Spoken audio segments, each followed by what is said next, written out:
বিপদ নিশ্চিত সাংসদ গৌৰৱ গগৈ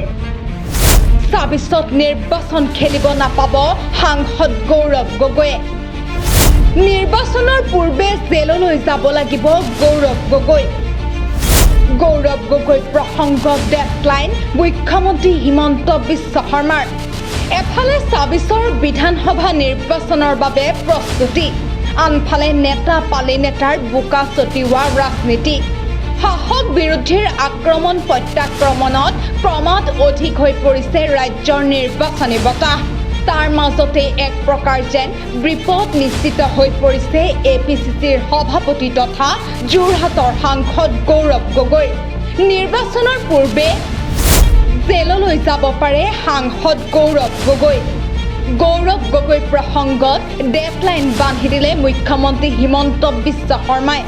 প্ৰসংগ গৌৰৱ গগৈ আৰু পাকিস্তানৰ মাজত সম্পৰ্ক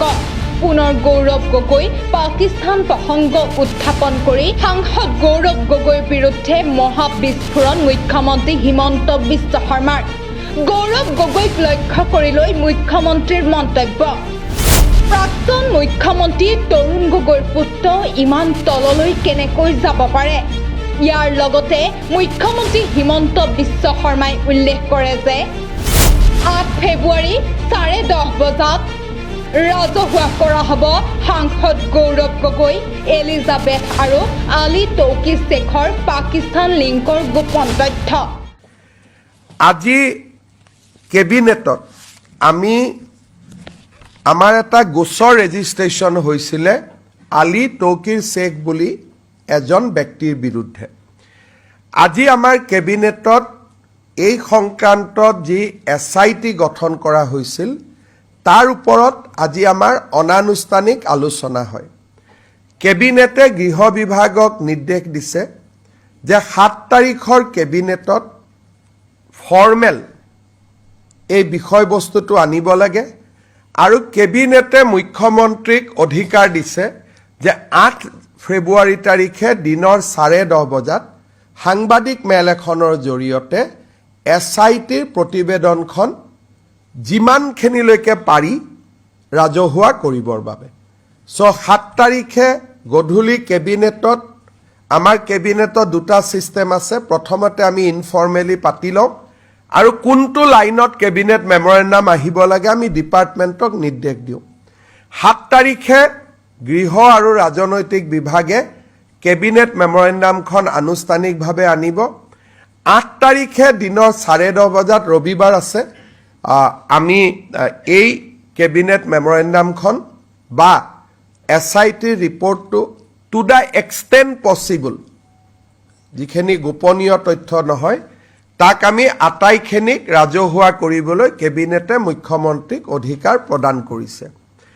8 তাৰিখে 10:30 বজাত মুখ্যমন্ত্ৰীৰ এই কক্ষতে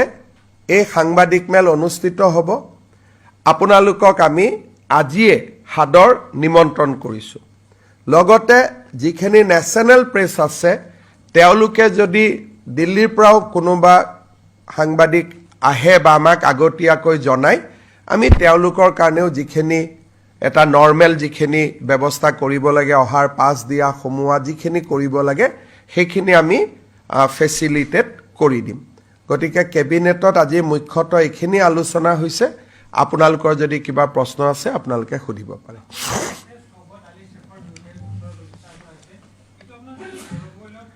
এইটো গৌৰৱ গগৈৰ লগত প্ৰত্যক্ষভাৱে জড়িত আছে আজি আমি কেবিনেটত আলোচনা কৰোঁ কেবিনেটত এছআইটিয়ে 3 গৰাকী ব্যক্তিক প্ৰত্যক্ষ ৰূপে পাকিস্তানৰ লগত সম্পৰ্কৰ অভিযোগৰ প্ৰমাণ দিছে আলী তৌকিৰ শেখ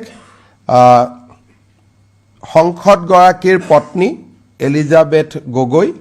আৰু গৌৰৱ গগৈ 3 গৰাকীৰ বিৰুদ্ধে প্ৰত্যক্ষ প্ৰমাণৰ আজি কেবিনেটত প্ৰেজেণ্টেশ্যন দিয়ে এটলিষ্ট আমাৰ কেবিনেট মন্ত্ৰীসকলে প্ৰেজেণ্টেশ্যনটো পাই যথেষ্ট আচৰিত হৈছে